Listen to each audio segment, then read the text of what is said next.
What's going on, guys?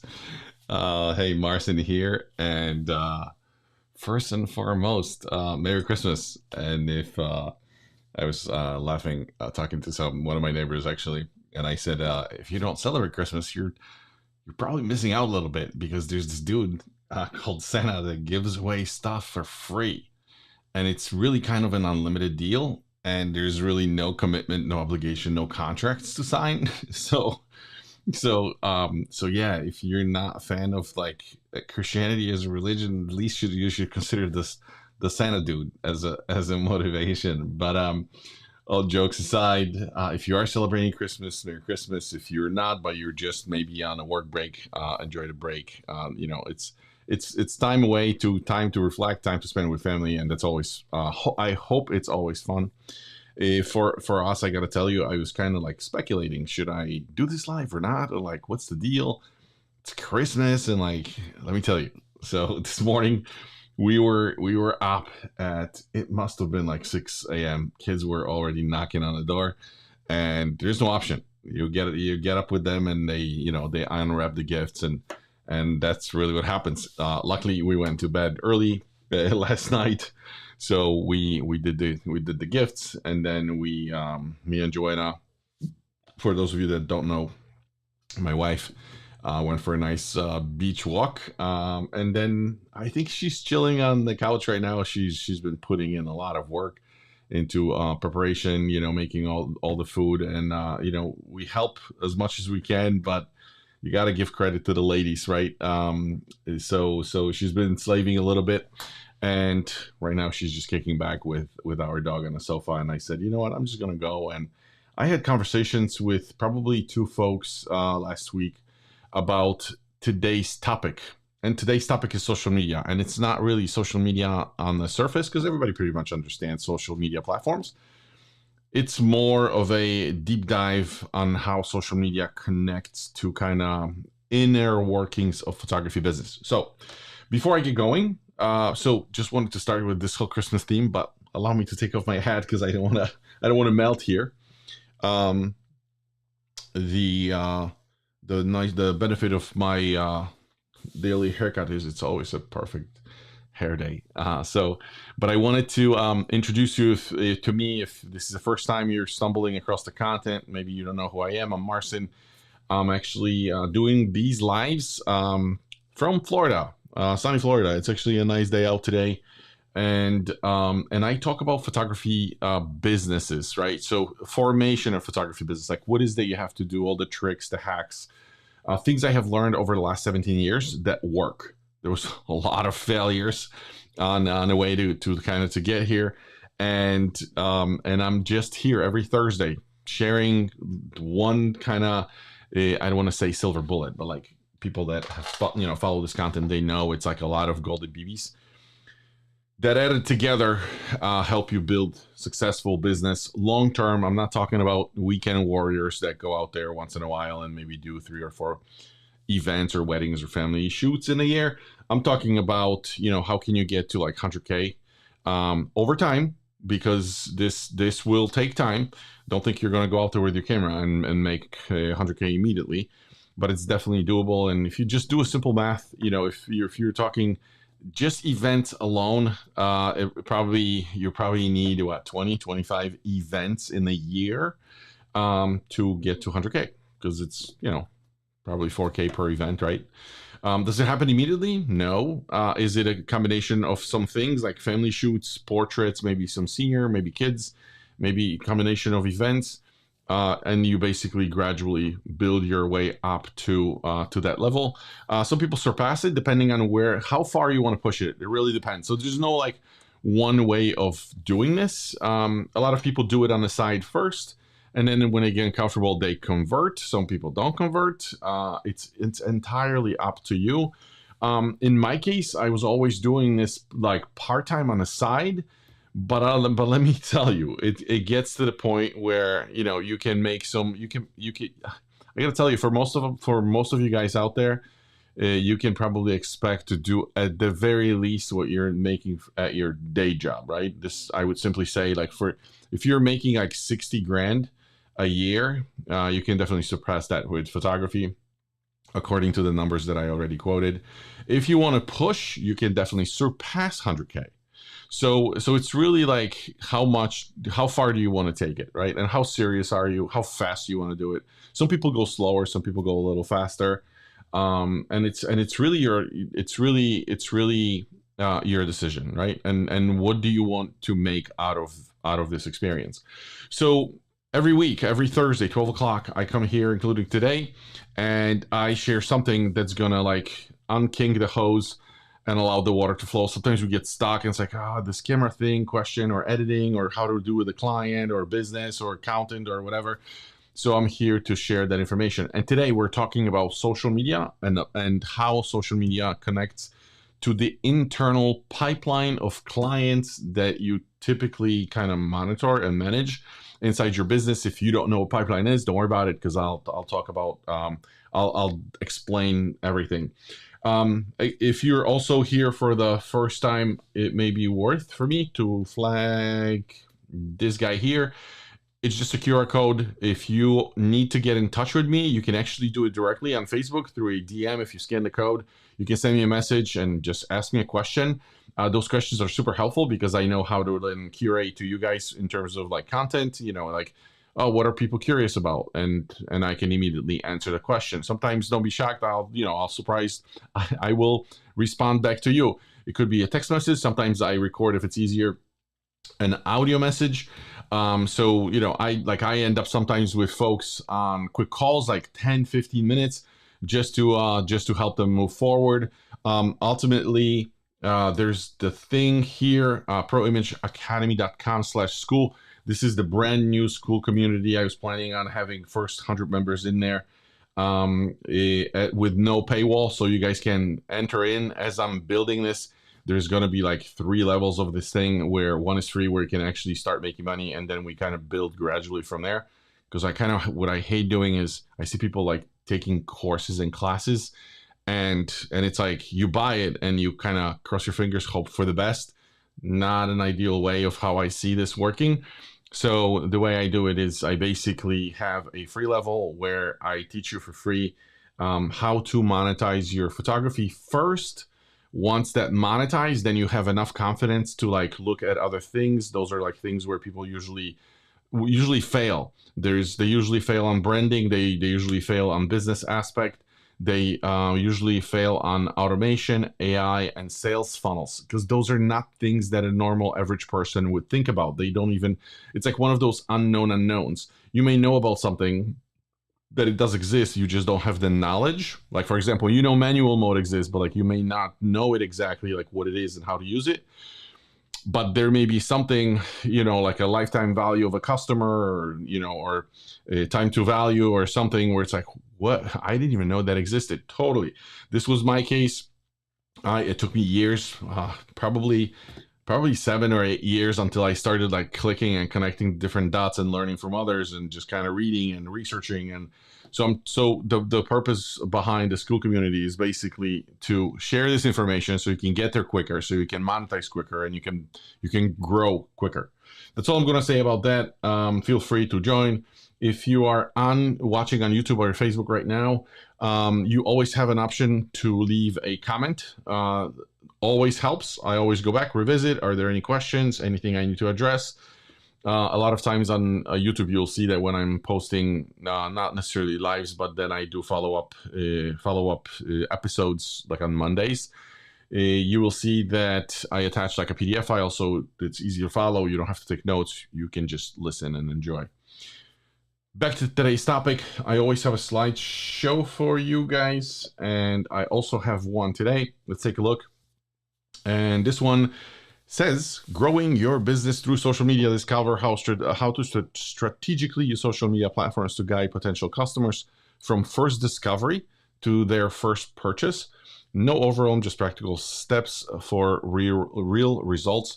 And the reason why I decided to do one was because I did have the questions, because sometimes usually the questions I get is like, well, which platform? And it's like, I hate when somebody gives me that answer, but it is that answer. It depends, and it depends because it depends on kind of where you are and what your goals are. And usually, when I say that, like, still folks are confused because it's like, what do you mean, like goals? They're just there's so much to learn, and I always say, just kind of simplify it. So first, look at like what social platform are you using today. Like for some people, it could be TikTok. For some people, it could be Instagram. For some people, it could be Facebook. Like you can definitely start with something that you use every day.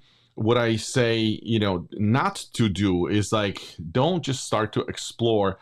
God forbid being this, there's this term used very frequently, like omnipresent, right? It's like easy. Start easy, right? So this is exactly what we're going to talk about today. I'm going to go slide by slide and just discuss different aspects. And I think the first one here is, and I could be wrong, but I know I wanted to talk to you guys about sales pipeline. So like, what is a pipeline? And let's look at the slide, and then I'm going to try to maybe sketch something. Maybe it'll be easier for you to understand. I always better understand when somebody's drawing in front of me instead of just listening to pure knowledge. So pure info, I easily tune out. Understanding your sales pipeline. Think of your pipeline as a journey your customer takes from the moment they discover you, exist, to the day they decide to buy from you. Every interaction moves them one step closer to becoming a paying customer. And here I just have like awareness, they discover you exist, interest, they want to learn more, and then decision, they're ready to buy. And then there should be one more probably that says, they buy, right? And even there could even be another one that says they buy again. Ultimately, that's where we want customers to be, because there's only two ways to make money in business. One, get more customers. Two, make the existing customers worth more, right? So that's why I say if they buy once, you try to sell them more. So for example, if somebody comes in maybe for a headshot, and later on they are getting married, and later on they have kids, like there you go. There's 3 opportunities to do that, right? So that's exactly what I mean. So that is a pipeline, and the pipeline is one way to look at it is from a client perspective. I always talk about customer journey. So they enter in and they have their customer journey, and basically those are the things that are happening sort of chronologically for them from the first time they like see your name or see your work. Customer pipeline is a little different. Customer pipeline is from it's for the business purpose. It's to kind of know, like, is it just customer that like first time saw a reel to like, or is it a customer that like saw the reels, probably consumed some content? Yes, we did send them like additional information about what we do. Now they're ready to book. Or is it a customer that like did all that and plus booking and like they're just waiting for contracts? So it's more from the business side, like how close is our client to buying. And before I jump into the next slide, I just wanted to address one thing, because folks get stuck there all the time. It's like, oh, so we're like tracking where they are. Like, is that an ethical thing to do? Of course it is, and I'll tell you why it is okay to do that, because every business does that, right? But that sounds like not a good excuse. But the thing is, when you are in the market to purchase something, I'm assuming it's something that you will buy, right? Not something that you're like, oh, maybe I need this, maybe I need yellow or blue, right? You're not contemplating. I'm saying, like, yes, you're in the market of buying a car. You may not buy it today, you may not buy it next week, but like, within 3 months, you will be purchasing a vehicle, right? And the thing is, once that thought enters your mind, your brain, you don't immediately like, all right, well, okay, let's just call a local dealer. You call them up like, hey, listen, it's 12:11 right now. I need you to have a meeting with me immediately because I'm like in the market to buy a car, and I'm gonna be there. And can we just do as soon as possible? Probably 2 p.m. You show up, you sign a contract, and you drive off. Like, that's just not what's happening. This is not an impulse buy. This is serious business. Somebody's gonna spend $3, $4, $5, $6, $8,000, $12,000 with you. it's gonna take some time for them to make this decision. So when they enter your world for the first time, they need to sort of just warm up, and that's exactly what it's called. Like businesses called clients, the defined clients is like cold clients, a warmer client, and a hot client. And I know it sounds maybe a little unethical, but it's just intuitively that's how we call people that are like, it's like a easy label to use to know that it's like cold client is just somebody that's early in the process. Hot client is like they're buying right now, because eventually, as you're going to be sitting there thinking about the purchase of the vehicle, eventually you're going to become a warmer client. Eventually, you're going to become a hot client, right? Like at the beginning, you're just going to start your search. You're going to start fantasizing, looking at websites, looking at places that sell vehicles, right? So, and then you're going to look up different models. You're probably going to narrow it down to like 2 or 3, then eventually to 1. Then you'll probably go and visit a local dealer. Maybe it's going to be a drive-by, like, oh, you see a car, maybe it's a used one that you want to buy, like you'll stop. And you will move closer and closer and closer to the point where you'll eventually buy. And we are, from the business side, we're tracking, because if we are not gonna if we need to track, because we need to stay in touch with this client, and we need to provide them the correct information, right? You don't want to be pushy with your sales. Like depends on where they are. Maybe it's just fresh, like, hey, here's a little trifold, like a template or a brochure or something, right? Like, here, go see our clips, go how we do business. Like, if you like how we do business, if you like what you see, prices are about the same for vehicles, right? Or like our photography services, they're maybe similar. And like, here's what we do, come back if you like it. And like, very often they come back, right? And at that point, you don't want to like, you don't want to immediately jump on a call with you, because they have no idea who you are, right? So a lot of times we make that mistake of like, I just get them on the call. And like, yes, that is the goal, to talk to your client. That's the best way to just kind of sell your services. There's nothing wrong with that. They're looking for it. So, but we don't want to like kind of force feed anything and like push the sale.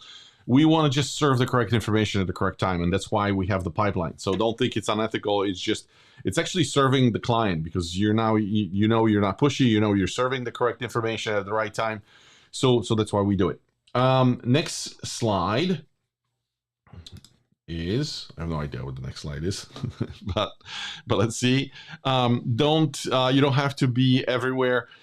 So now you understand what the pipeline is, and a lot of times it's like the pipeline is connected to your social media services, and you have to understand like how clients interact with social media, and what does that mean in terms of your pipeline. Like, how should you just kind of move them along in terms of like, how do I label them? Like, they're on Facebook, but like, I don't know how to really like, if Mary or Steve are like looking at my content, are they at the beginning, in the middle, or whatever? So there's actually ways to kind of tell and label.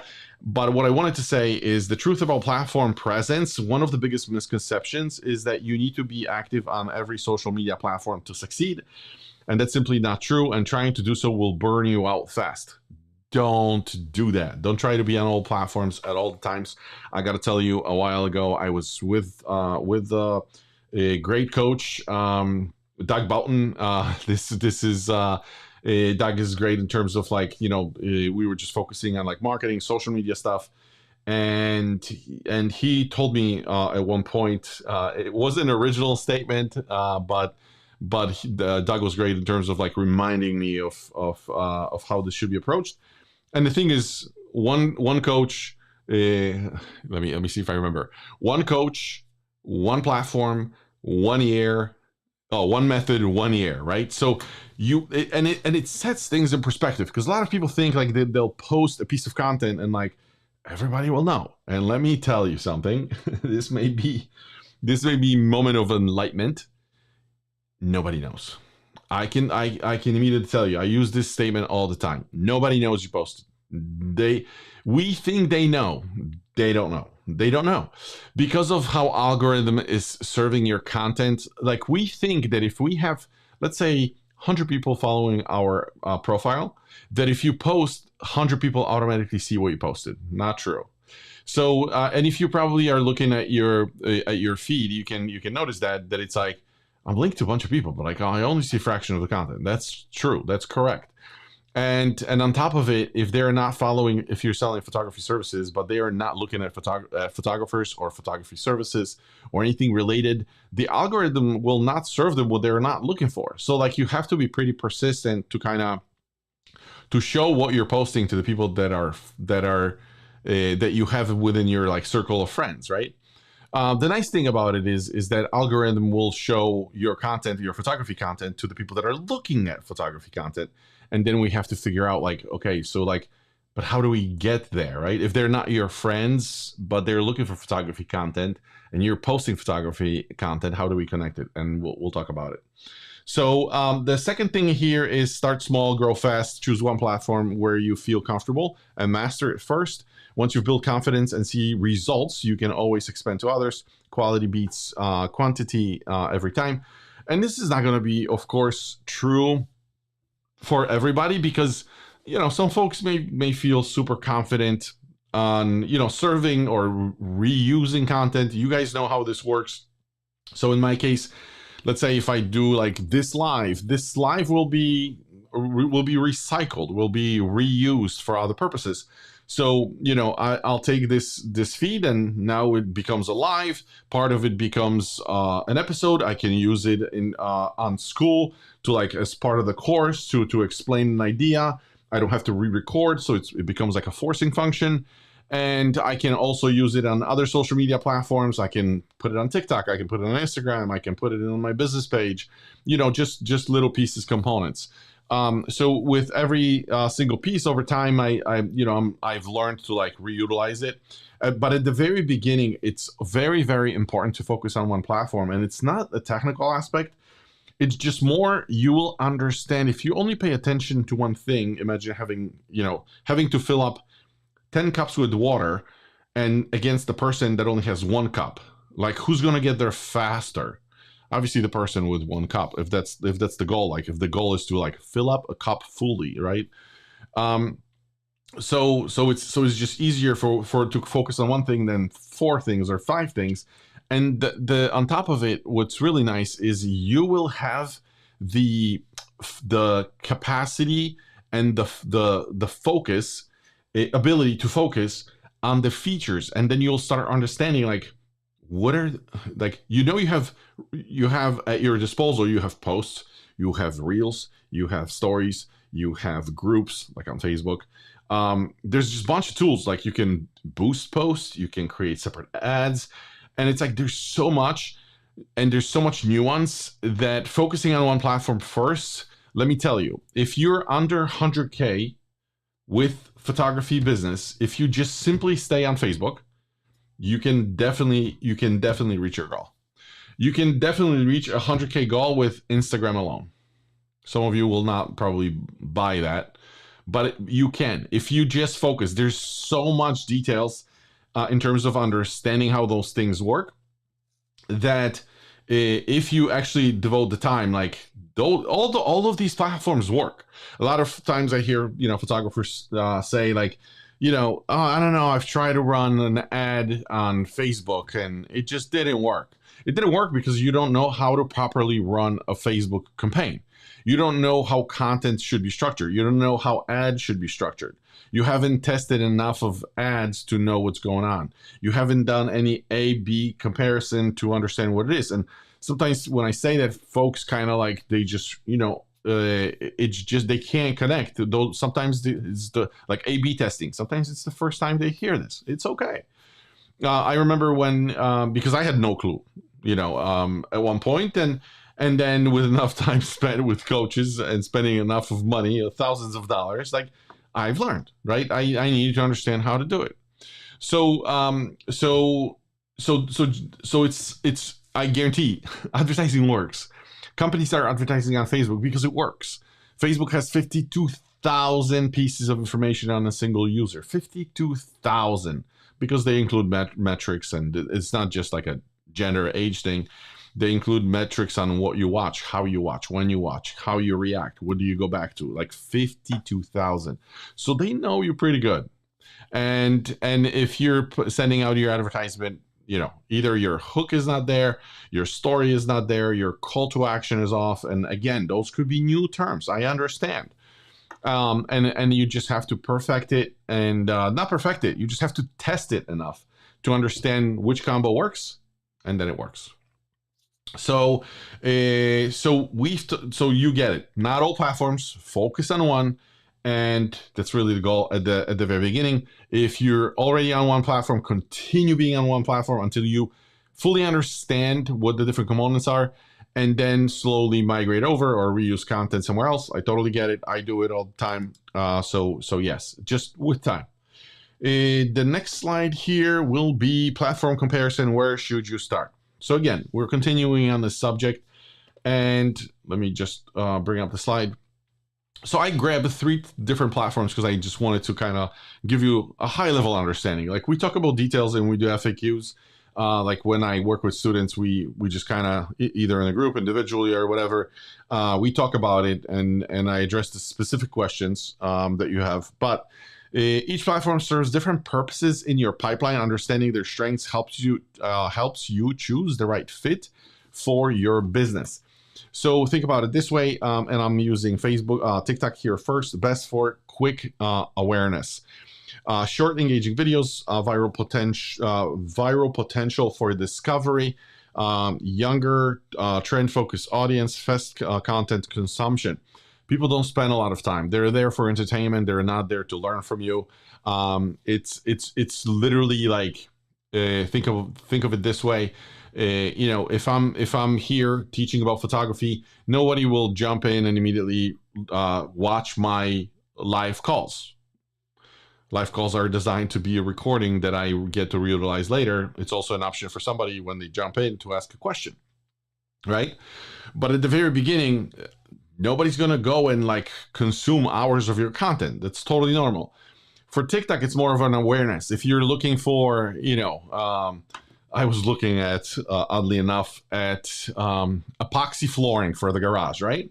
And it's like the idea popped in my head. I watched one video, another video, maybe a third video. Suddenly my feed is populating with epoxy flooring and local companies. And so that's how platforms recognize. It's like, oh, this dude is into epoxy flooring, right?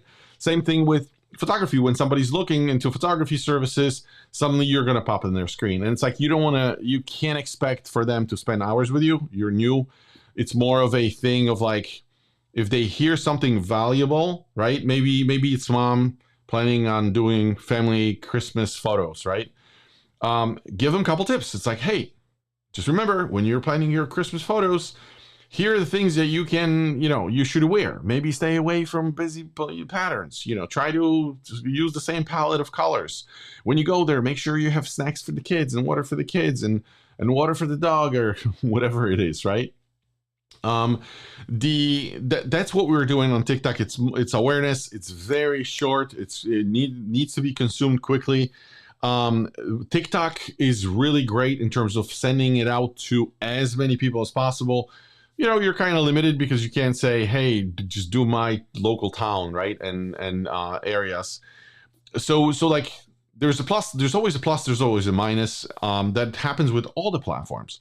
So TikTok is more awareness. It's fast. It's serving fast, short amount of information, quick videos, mostly entertainment. But it's an opportunity for like to reach bigger audiences quickly, and opportunity for somebody to like, oh, I like this information, and they will give you a follow, or they will comment, they'll hit a like. If they engage with your content will be will be in their face in a matter of probably minutes or hours, depending on how much content you have. But the thing is, once they engage, then they will consume more and more and more. So you just have to have more content on the platform. Facebook, nurturing and best for nurturing and conversations, community building through groups, direct messaging for relationships, multiple content formats, built-in marketplace features. I love Facebook. Just because it has so many features, and you can do in terms of features, I'll cover them sort of high level because I want you guys to understand. But like with Facebook, for example, maybe you're not going to reach as many people as with TikTok, but it's a little different. People use, it's like a different audience, right? In terms of demographics, their age, who's looking at your content. So there's a lot of people. Everybody's on Facebook these days. All the vendors you're going to be working with, all the people that you're going to be serving, most have a Facebook account. And it's nice because on Facebook you can use reels, you can use stories, you can do posts, you can do groups, you can boost, you can do ads, you can do business pages, like so many options, right? And they all serve a different purpose. And I'll just quickly mention, like, if you're doing reels, it's going to be kind of like TikTok. Serve to a lot of people, not necessarily your friends. Facebook will send out a reel that you created. It has to be, in terms of content, kind of generic because you're not talking to your client yet. You're just talking to somebody to make them aware of a solution or a problem that they have. And reels go out to a lot of people. And if it's a good reel and it spreads, then Facebook serves first to like maybe 100 or whatever the magic number is. And then they serve, if it's successful, right? If enough people react or watch the whole thing, they serve to the next 100 people or the next 1,000 people. So that's how it works. With stories just kind of, stories in nature have to be a little different. They get kind of more personal, more in depth, just because stories are being sent to your existing people, to your followers, to people that want to work with you or have worked with you.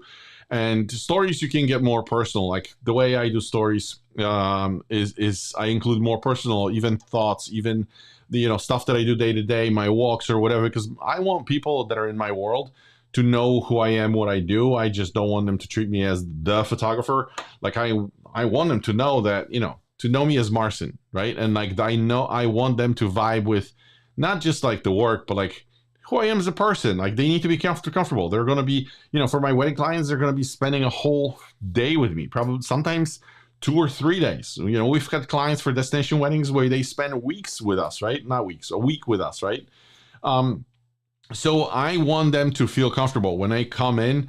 I don't want to be just like this photographer sales guy, like here's my product, here's what it costs, and like, I hope you buy. It totally not that. The vibe is just totally relaxed, totally neutral. Like, hey, come in, check out my stuff. If you like what you see, you like me, you like the price, then we should work together. We're a good fit. But if there's anything like if you only like the work but hate me, and maybe you want to argue about the price, not a good fit. Like we probably should not work together. You're looking at somebody else. I've had clients where I was too expensive. I've had clients where, I remember the most recent one where father of the bride said he definitely not going to work with me because I quoted 6,000 and he expected at least 12,000. He said, I don't know what you're doing, but this is not the quality of work I'm looking for in terms of, for the type of photographer that I want to have at my daughter's wedding. That event, and she means a lot to me. And 6,000, it's an indicator that you're too cheap and probably not, you're probably not delivering the type of work I'm looking for. Sweet. No problem.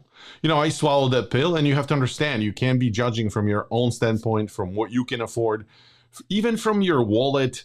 And the thing is, sometimes we say, let's say I want to work with a client, and I think the most expensive, the highest price I heard for a wedding, this is just personally me, I think it was like $52,000 or $58,000.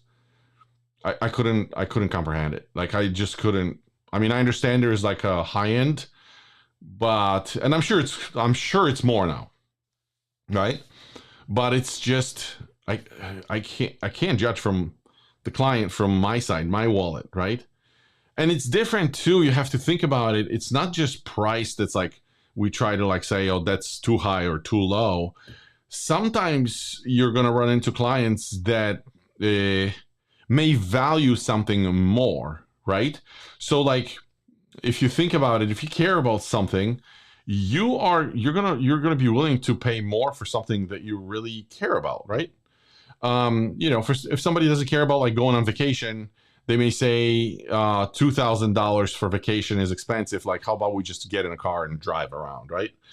But for somebody that values vacation higher than you, 4,000 may not be enough because they care about it so much, right? They're like, no, when we go on vacation, it's at least 5,000 because we have a blast.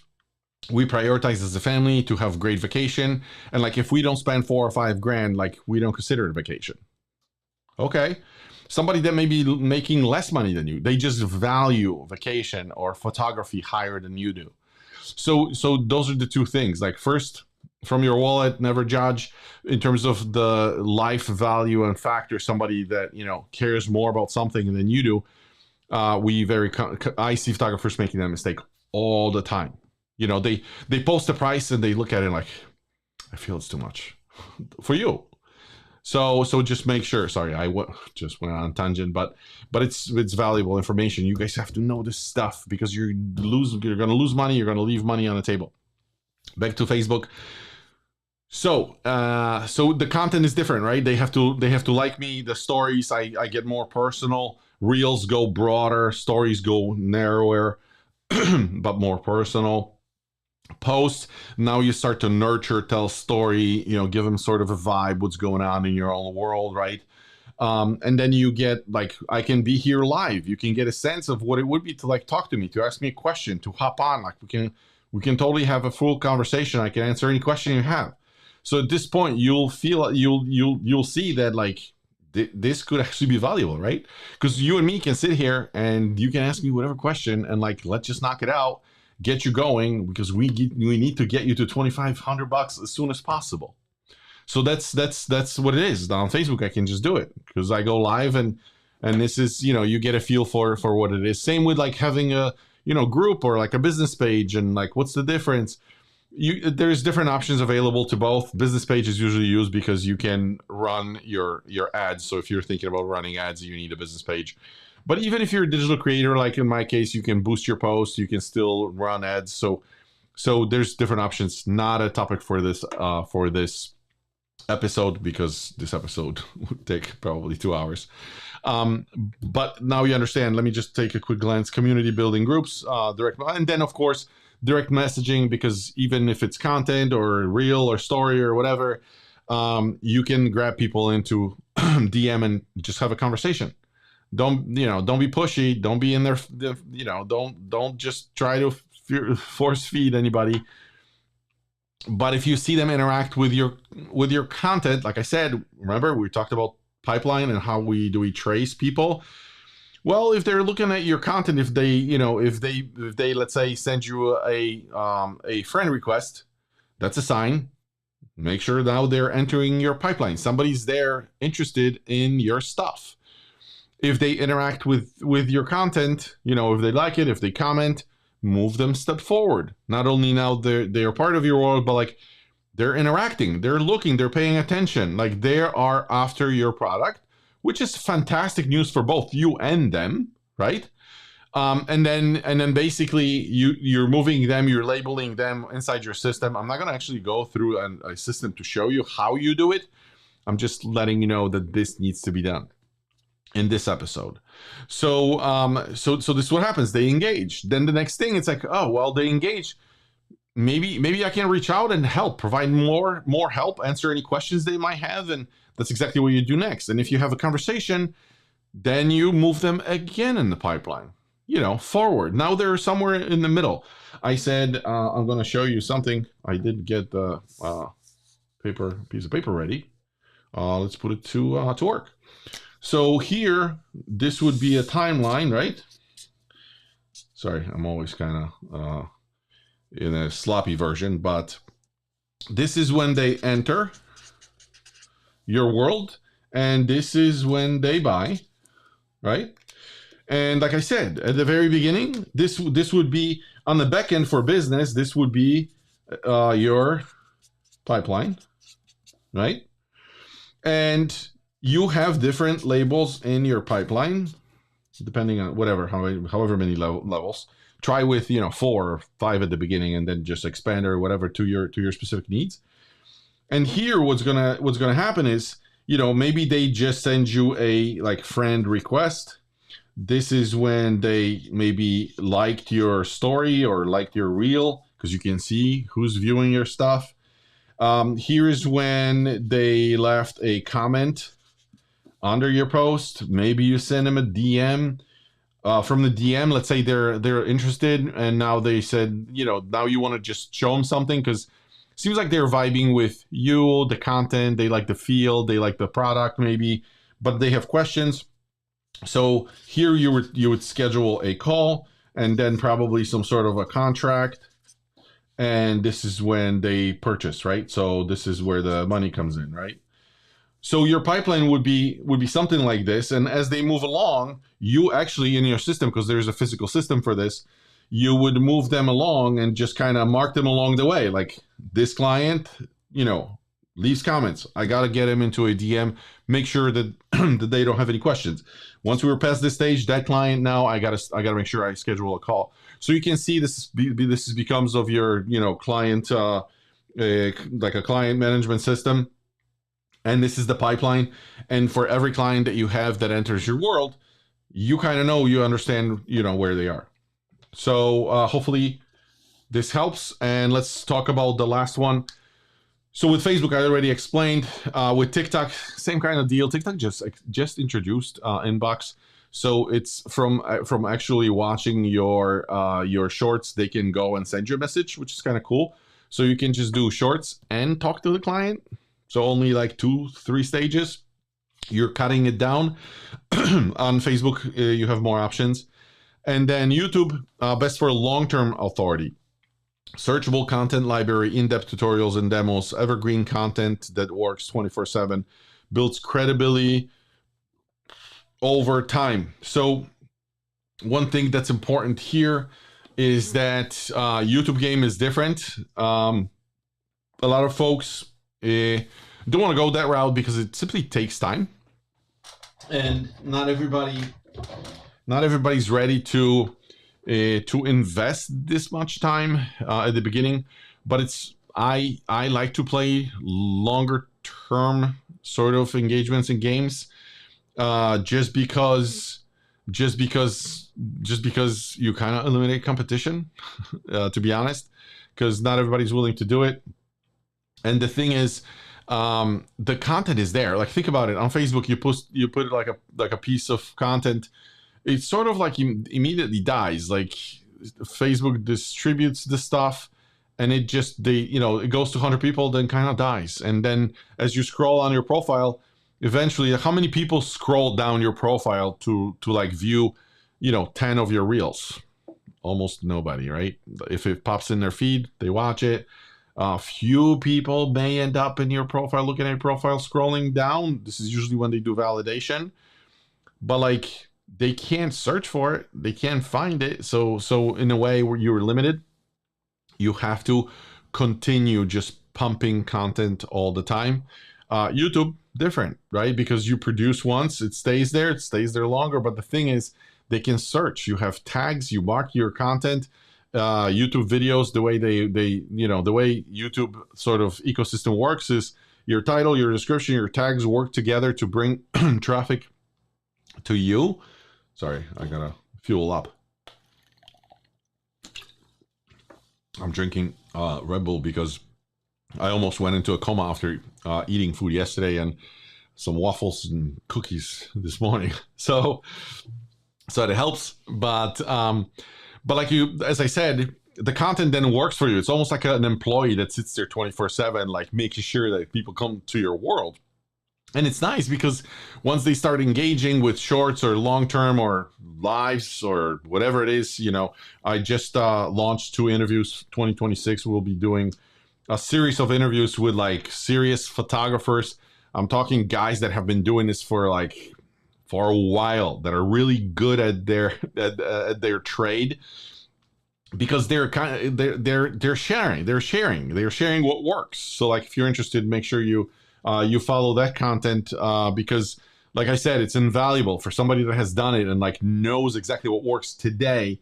You're gonna hear from these guys. So when I do this, like, a lot of people would hop on and watch it and lives there. So like, when people search, they find your content. It only gets better over time. For me personally, I know a lot of guys are like, well, how many followers do you have on Facebook? And I think that whatever it is, like 1,400 or something. I don't prioritize Facebook. I don't prioritize TikTok. I literally have like less than 100 people Probably on TikTok, I don't even know, but like on TikTok and Instagram, much less, because those are, I publish content there, but I don't necessarily care like what happens with it.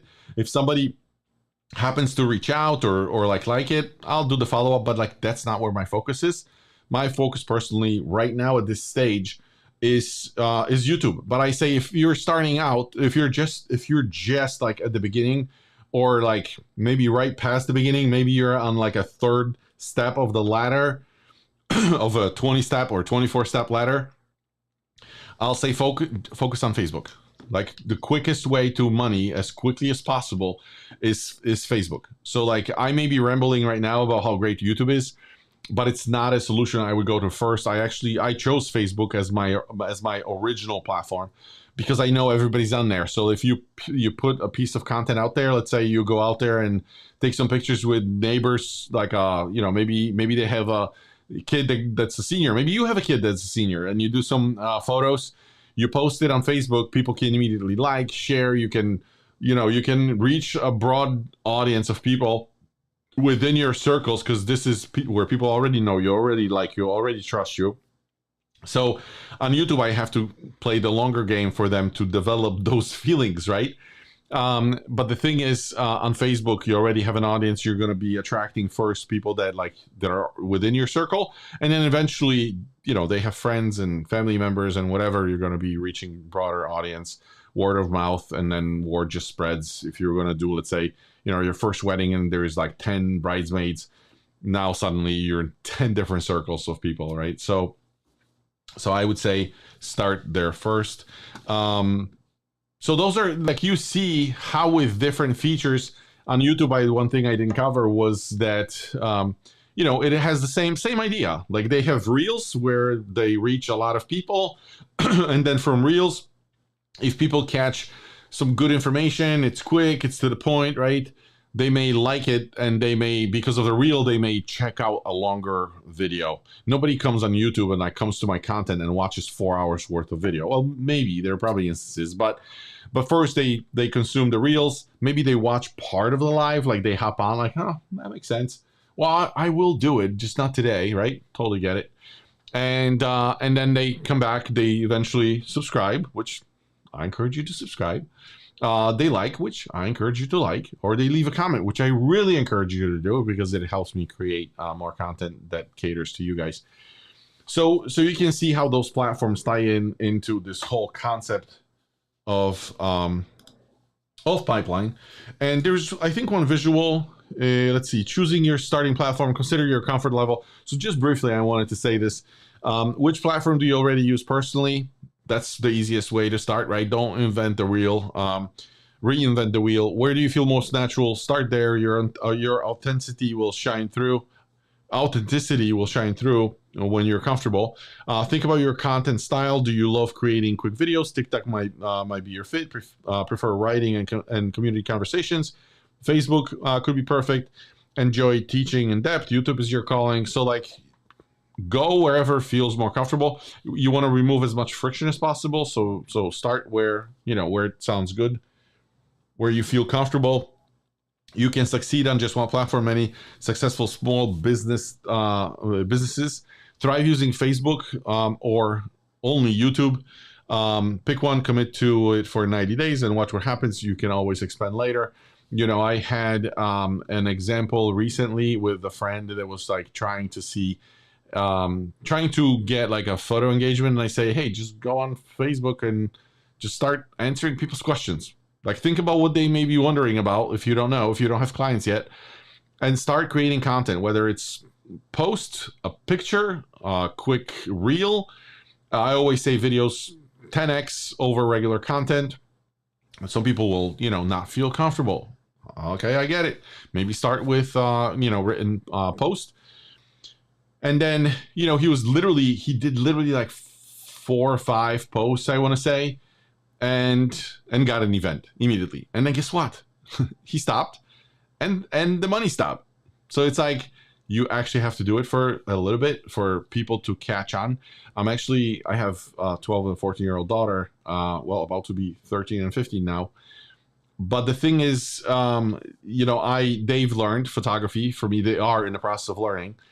And I asked them, I said, go to your Instagram accounts and start posting at least one post a week, something about photography, whether it's something that you photographed, whether it's like a back scene you're working or trying to figure something out or whatever. Just get that idea for people out there in your circles to know that like they can associate you with photography. Do that for about 20 weeks. And we are almost at the end of it, because they're gonna now schedule sessions with their friends, and they're on their way to make money just by simply posting and learning a couple skills with camera, because they want to go from just walking dogs for $15 a week to making $150, $250, $350 per session with family or friends or friends' families, because they see the leverage. Because I was able to like, hey, listen, here's one model, here's another model, which one do you prefer? You don't have to explain. It doesn't take much explaining if they look at the dollar value. So that's really that. And then next one here is how social media fits into your pipeline. So I already kind of explained this, but I wanted to show you visually, guys. Social media isn't about posting content. It's about guiding people through a natural progression. That's why we have the different features. When somebody sees your Facebook post, they become aware of you, or like reel or story. Well, story, they have to be your friend, but like reel or your post sometimes, especially when you boost posts.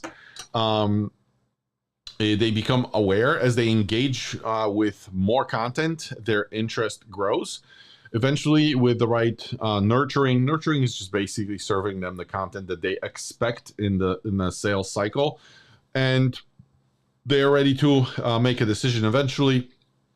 Each like, comment, and share represents someone moving closer to becoming your customer. And I have this visual representation, right, where I show you like as clients kind of like fall into the funnel at the very top, it gets smaller and smaller because people fall out. Not everybody that's becoming aware of you will buy from you. That's why it's this progression of like, a lot of people are being aware at the beginning, and then interest as they know you more, they're like, well, I like this, but I don't like this, and they may actually fall off. And you need to be aware of that. So the amount of people that will be exposed initially versus buying, a lot different. But they go through like awareness. Now they know you exist. Interest, like, okay, is this the guy for us? Intent, it's like, yeah, it's guy for us. Let's talk. Let's have a conversation. And then consideration, where they're like, okay, it's the right guy. Is the price correct? What's in the contract? And decision, it's like, okay, we're buying, right? So as they interact with you on social media, they go through your pipeline and what we call a sales funnel. Engagement signals, buying intent. So more likely to buy 3x. People who regularly engage with your content are 3 times more likely to make a purchase, right? So you can pay attention to that.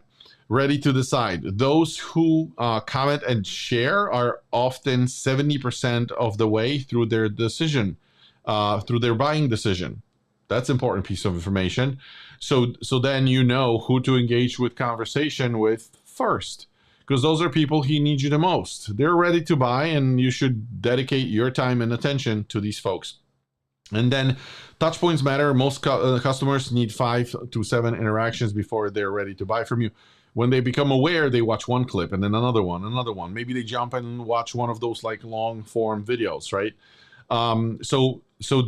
There's actually, I think it was Professor Dunbar from England that wrote this whole thing on, not going to go deep onto this, but it's basically the numbers where like we have people, there's like 5 people we're super close with, then 15 people, which is usually the family and like super close friends, and then 45, which is just the people you work with and maybe people you run into on a daily basis, then 150, which is like people that come to your wedding usually, right? Or like a big family event. And then you have 450, which is like people that you know in your surroundings, in your town, city, or whatever. And then the number triples, which is 1,500. Those are, like, who is Einstein? Like, you can recall, you can recall the face, know who the person is. But our as photographers, as business owners, our goal is to get within that circle of 1,500 people. Like, they have to know that like photography, yep, Marcin. Like they recall me, right? So that's why we post content. They need those interactions, and I think there's number of 711.4, which is they need to consume they say 7 hours of total of your content to immediately buy from you on when you are selling the offer. 11 is the number of interactions. This is the study that Google did where they have to like check out the same product 11 times. So there's data on it. It's not just fantasies. It's not, here's what I think. It's like it's been studied, it's been calculated, it's been evaluated enough time. And four is for the like platforms. You have to like be able to reach out to them over email, Facebook, Instagram, and like one more, maybe like video, YouTube or something. Do you have to have it on day one? Absolutely not. But this is the goal you're working towards. So like if you can in 2, 3, 4 years have those things in place, you're gonna be well off. Like we've noticed the difference actually on year 3 when we started publishing stuff to different platforms and just creating more content, more like assets in terms of content, where people started coming in out of the woodwork. We didn't know where they were coming from. So it just stops being like your friend recommended somebody to just people knowing you exist, right? So so that's what it is. Key insight, pay special attention to people who engage frequently. They're closer to buying and should receive extra nurturing through direct messaging, special content, or personalized offers. Very important. And then I believe last slide, putting all together, choose your platform. So this is just in summary. Pick the one that feels most natural to you and where your ideal customers spend their time. Create consistent content, post regularly to build awareness and keep your business top of mind. Number 3, engage authentically, respond to comments, answer questions, and build real relationships. And I mean it. Be just a human being. Be you. Have a regular conversation. Don't try to ever push anything. We're super sensitive as humans. We don't like when you walk into a car dealership and this dude is in your face. It's kind of weird. So don't do it. Just have a regular conversation. Don't be afraid to say what you're offering or what you have. Just ask if it's okay to share that information. Asking for permission is very important in business. So so that's okay. And then just guide them forward. Move engaged followers through the pipeline with clear next steps. Call to actions. Tell them what is that they need to be. What would they benefit from? Best as their next step.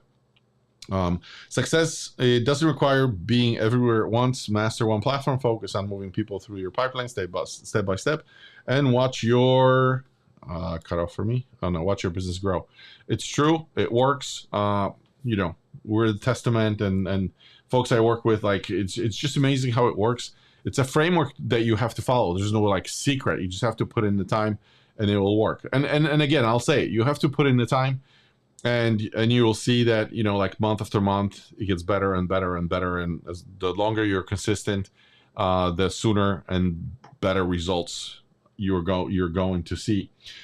This was really it for this episode. I hope this was super helpful. We did an hour. All right, so I rambled a little bit, but but hopefully it helps. If you guys need to reach out to me, if you need to see more of my content, you just have to scan the QR code, and you will be directed to either School Community, where you can find me on Facebook, or if you're watching on Facebook, but you need to take a look at some more content on YouTube where I explain stuff like this. Feel free. Always feel free to reach out with questions. Happy to have conversations with you.